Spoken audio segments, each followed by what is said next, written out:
ठीक है, जैसे मैंने बोला कि बहुत सारे पॉइंट्स हम डिस्कस करेंगे। तो सबसे पहले जो टॉपिक है हमारा पॉइंट जो है कि ऑलवेज मेक सेल्फ नोट्स। ये क्या है इंपॉर्टेंट चीज, बहुत ही ज्यादा इंपॉर्टेंट चीज है ये कि आपको खुद का नोट्स खुद बनाना है। अब आप बोलोगे कि सर बहुत सारे तो चीजें मार्केट में अवेलेबल है, बस जाके यार 100 रुपया देना है और जाके खरीद के लाना है। यस अवेलेबल है, उससे आप पढ़ो भी, लेकिन मैं आपको एक चीज बोलता हूं कि आप मार्केट से जो भी नोट्स खरीद के ला रहे हो या फिर जो भी आप क्लासेस में जा रहे हो वहां से नोट्स मिल रहा है, मान लो ऑनलाइन से आपको कहीं ना कहीं नोट्स मिल रहा है, लेकिन ये सभी नोट्स तो अवेलेबल है। लेकिन जब आप खुद स्टडी करने बैठते हो तो आप अपना एक नोट बना के चलो, यानी कि एक नोटबुक ले लो, ठीक है, एक बड़ा सा लॉन्ग बुक खरीद लो, एक मोटा सा डायरी ले लो। आप जो भी चीज आप पढ़ रहे हो, मान लो YouTube से वीडियोस देख के पढ़ रहे हो, आपके सामने आपका जो मार्केट से खरीदा हुआ नोट्स है, जो भी पब्लिकेशन हाउस का है वो आप ले रहे हो, तो उसके थ्रू आप सभी को कंपेयर करके एक खुद का वर्जन ऑफ नोट्स क्रिएट करोगे। क्योंकि अगर जब आप करोगे ऐसा तो आपके दिमाग में वो चीज चल रही होगी। बिकॉज एक आपने कहावत सुना होगा कि राइटिंग इज ए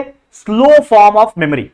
कोई भी चीज जब आप लिखते हो ना तो वो स्लोएस्ट फॉर्म में जाता है, क्योंकि आपने कोई भी चीज सुना, अगर तो आपने सुना तो फटाक से सुना, आपके दिमाग में वो बहुत फास्ट गया। लेकिन जब आप लिख रहे हो तो मान लो एक सेंटेंस आप लिख रहे हो तो उसको लिखने में 1 मिनट लगा होगा आपको, तो वो 1 मिनट तक आपके दिमाग में जाएगा। तो इसका मतलब जब भी हम लोग कोई चीज लिखते हैं तो वो चीज ज्यादा समय तक दिमाग में रहता है। तो सोचो कि अगर आप कोई चीज याद करने बैठ रहे हो या फिर कोई चीज समझने बैठ रहे हो और साथ में उसको लिखते भी जा रहे हो तो आपका कितना अच्छी तरीके से उसका लर्निंग होगा। यानी कि वाइल प्रिपेयरिंग द नोट्स, जब आप खुद का नोट्स बना रहे होंगे तब भी आपका लगभग 30 to 40% आपका वो जो लिखा हुआ चीज है आपके सबकॉन्शियस माइंड में जा रहा होगा। बस करना क्या होगा, जब आपका एक बार नोट्स बन जाएगा तो उसको एक बार अच्छे से पढ़ना पड़ेगा, तो देखो कितना फास्ट तरीके से याद होगा और आपका खुद का लिखा हुआ रहेगा, आपके हैंडराइटिंग में लिखा हुआ रहेगा, तो और ज्यादा मजा आएगा आपको पढ़ने में। क्योंकि क्या होता है ना कि हमारा एक मेंटालिटी कैसे काम करता है, अगर वो हमारा हाथ का हो तो अच्छे से पढ़ पाते हो। आपके साथ ऐसा हुआ है क्या कि आप किसी दूसरे का नोटबुक मांग के लाओ और उसको याद करने बैठो तो आपको जल्दी याद नहीं होगा, लेकिन वही आपके हैंडराइटिंग में लिखा हुआ चीज रहेगा तो आपको फटाफट याद होगा। बिकॉज ये साइकोलॉजी पे काम करता है, हमारा दिमाग जो होता है ना पूरा साइकोलॉजिकल है।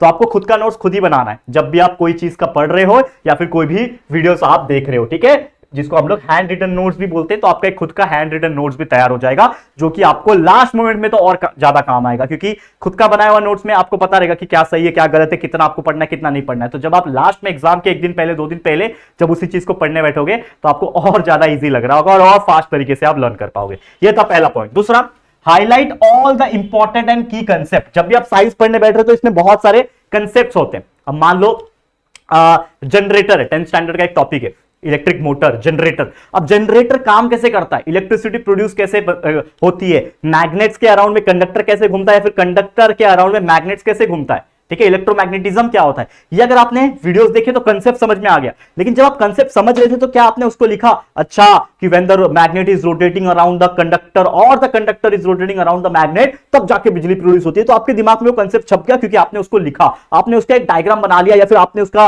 एक फ्लो चार्ट टाइप तैयार करके उसको लर्न करने की कोशिश की। तो इससे आपका फास्ट तरीके से लर्न होगा। तो कोई भी चीज जब आपको लगे कि ये इंपॉर्टेंट है तो उसको अंडरलाइन कर लो। एक हाईलाइटर आता है, अलग अलग कलर का मार्केट में मिलता है, 20-30 रुपए का, वो लाओ और उससे अलग अलग कलर में हाईलाइट करो। तो आपको अंदाजा लगेगा कि आपका जो खुद का नोट्स बनेगा ना वो थोड़ा कलरफुल भी बनेगा, अच्छा भी दिखने में लगेगा। और दूसरा कि आपका जो हाईलाइटेड पॉइंट्स रहेगा तो आपको पता रहेगा कि ये पॉइंट्स तो पढ़ना ही पढ़ना है, इस पॉइंट्स को तो रिवाइज करना ही करना है। तो इस तरीके से आप कर सकते हो। नेक्स्ट